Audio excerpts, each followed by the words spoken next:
So here we have SO2 creating SO3 with elemental oxygen. And I want to point out that that is elemental oxygen.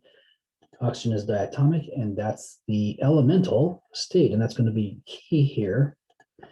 So if we have this sample of SO2, it releases 15 kilojoules. So what's the delta H for the reaction? Now we're going to rate this in kilojoules. That's the energy per mole. And I need you to go in and put in moles of reaction, at least this one time. I'm not saying every time, but I need to emphasize that this is not per moles of product or reactant. It's per moles of time that the reaction runs.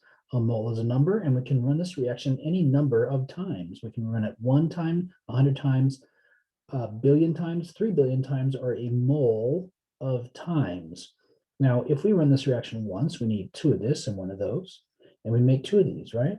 If I ran it 100 times, I would need 200 of these and 100 of those, and I would make 200 of that. And so if I run it a mole of times, I need 2 moles of this and 1 mole of that, and I make 2 moles of that. So I know that I used a certain amount. In other words, I know I used a certain number of moles, don't I? I can convert this pretty quickly to moles. And so let's say I had half a mole. If I had half a mole, then I could run the reaction a quarter of a mole of times, huh? We'll run the reaction half of whatever is our limiting reactant. And it says excess O2, so this is not my limiting reactant. This is. So how many moles is that? Well, here we go. We find out how many, right? We know we're going to use 2 moles of this for every 1 run of reaction. In other words, half as many. How many reactions are we going to run? Half as many as the moles of our limiting reactant. And then that can go under the kilojoules we were told. We were told that this, in fact, with this many grams, creates this many kilojoules. And it says releasing, so we know the sign is negative. You need to have that be a negative sign, and we know it is because it releases. So for this process has energy flowing out of it into the surroundings. Now we come to a really fundamental thing that's going to come up again and again in this same style, that the overall answer for the delta something something is products minus reactants. And then really we mean the sum of the products minus the sum of the reactants. And many of them are written out with a sigma, a capital sigma, which you might know from math class. So if we run this a mole of times, right, the reaction runs a mole of times, we know we need 2 of these and 1 of those and 2 of that. So we're going to take this value, which we know from here, that's the delta H formation. This is the how much energy comes out to form this. And it's a negative, right? So it's coming out. And we're going to put that in for the products. It's the only product, so it's pretty easy to sum up. But remember, we're going to make 2 moles of it. When we run the reaction 1 mole of times, we're going to make 2 moles of it. So it's not this value, it's double that value. Then we're going to subtract the sum of the products for the given heat of formation, because that's what we're talking about. This is sort of like the formation of the reaction.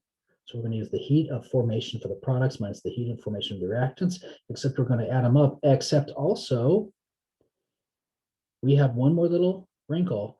Well, this value is what we're finding. So this is X, and the heat of formation for an elemental state like Cl2F2, just a metal in a lump or a powder, a carbon just as loose carbon, is 0. And they do think you know that. I would write that down. The heat of formation for an elemental state is 0. Now, the way they did it is minus all the sum of all this. Personally, I just put minus this, minus that, and then I get the same answer, of course, because of course the negative sign distributes in. And that was all equal to the overall answer, the heat of reaction, which again, we found back here. Don't forget the negative sign. And so we have double of this and minus double of that, minus 1 of that, but that's 0, so forget it. And we can solve for X. And now we have the heat of formation for the SO2. And make sure you get the sign right. Here's another way to write it out, just in order. And you'll notice we get the same thing.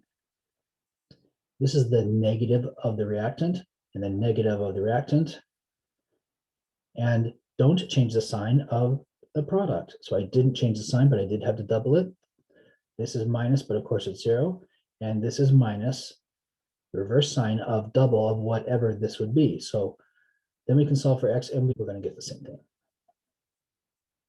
Hess's law is something that we've done before, where you flip the reactions if needed and multiply them if needed, so that when they are all added up together, kind of smushed together, they add up and cancel out to create the overall reaction you're talking about. So these three have a way of being flipped and multiplied so that in the end, they create this. Now that flipping and multiplying also adjusts their heat of reaction here. And some people will then say, but heat of reaction, we already found the heat of reaction. That's right, we're just showing how to do it again. If you knew the heat of reaction of these individual steps that take place along the way as this is happening. So what I would do is take something that I only see in one spot. For instance, in line 1, I see that there are 2 SO2s. Do I see SO2 anywhere else? I don't. That's great for me. Then I can't be confused. This is a dead giveaway for what I've got to do with line 1. 2 SO2s. What's in the overall 2 SO2s? Great. Except it's on the wrong side of the arrow. So I've got to flip this one end to end. Notice I put flip. I'm going to flip this all around end to end. And if you're going to run this backward, then the delta H reverses sign. The energy flow reverses if you're going to run the reaction in reverse. So we're going to get negative of that value. And let's see something else. Do we have anything else that's unique? Yes, I have SO3. So SO3 does not appear anywhere else here. That's great for me. Is it on the right side? No, it is on the wrong side. It belongs on the right. It is on the left. Plus, I need 2 of them. So I'm going to have to take this and flip it, which puts it negative on this value. And when I run it twice, because I'm going to have to put in double amount, which means it's going to run twice as many times, this value is going to double. So I'm going to get negative of the double of this value when I add all these up at the end. Now the tricky bit is figuring out what to do with this last one, because this appears twice and this appears twice and this appears twice. Okay, well, then you could probably figure it out from any one of the 3. The one that I keyed on myself was the O2, because I know very much, it's very obvious what these need to be. It need to be 1 on the left. Now, I will point out that it's also kind of obvious what happens to happen to the water. It has to cancel out to 0 because it's not in the end reaction. Also, the H2S has to cancel out to 0 because it's not in the final reaction. But I decided to concentrate on the O2. So remember I said flip this one, so that's a 3 O2, but it's on the right side, and I need this to end up being a 1 O2 on the left. Now, if I need to cancel out 3, I got to have 3 or more on the left. So how about we double this one, this whole line. That gives me 4 of these, and remember these are over here. And so 3 of them over here, we'll just write that in for a moment. 3 over there, remember this is a 4 now, right? 3 of those cancel out 3 of those, leaving 1. And that's what I need. So that proves to me I got to multiply this line by 2, which means I take this delta H and multiply by 2. Then I'm going to take the negative of this, the negative double of that, and the double of that, and add them all up. And that is going to be my overall heat of reaction.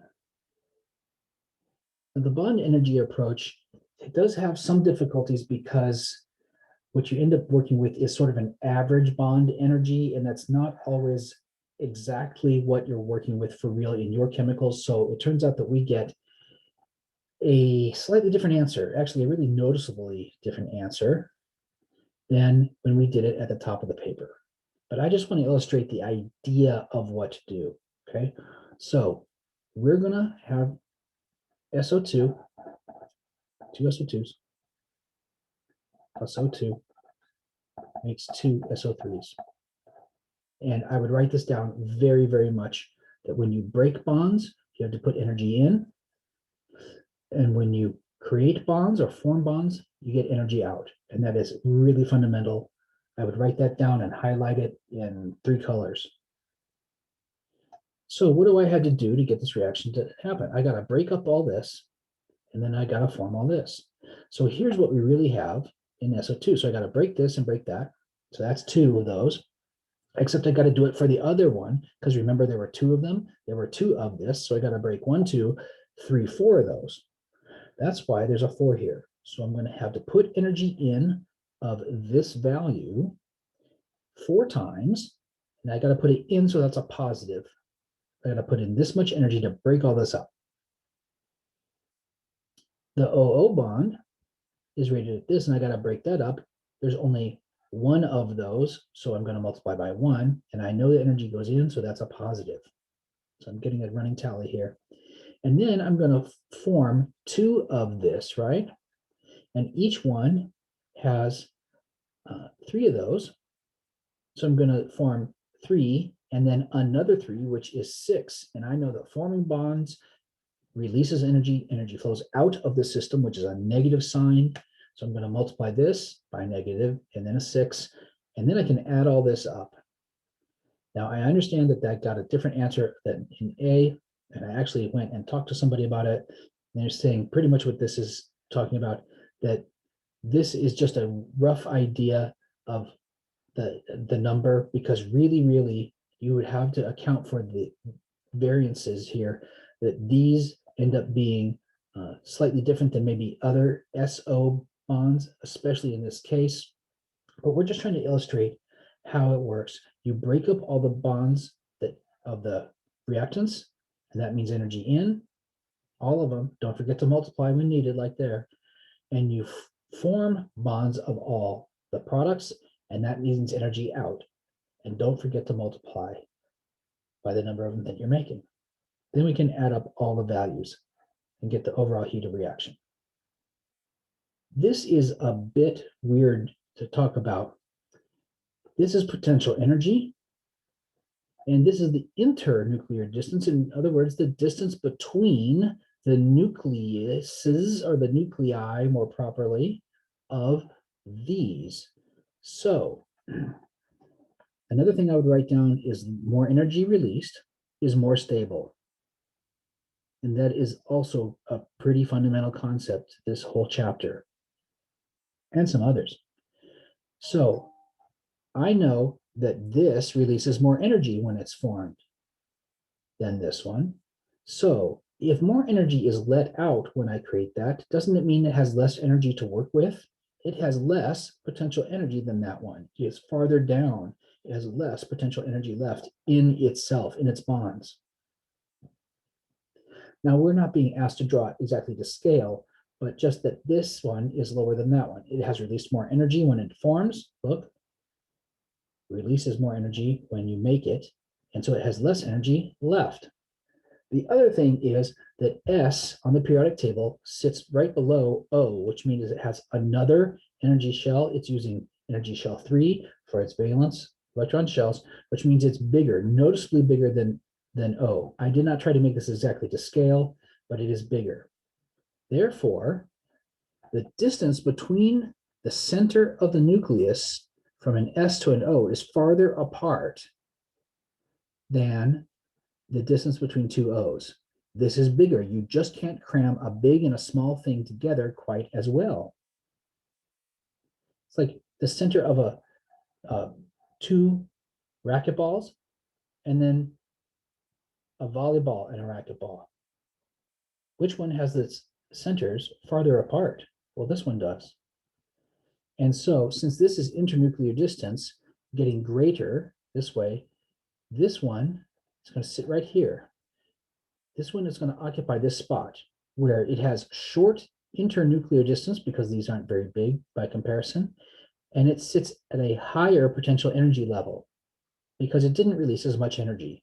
This one released more energy, so it sits lower, and this bigger atom means that the distance between the center of its nuclei in this bond is farther apart.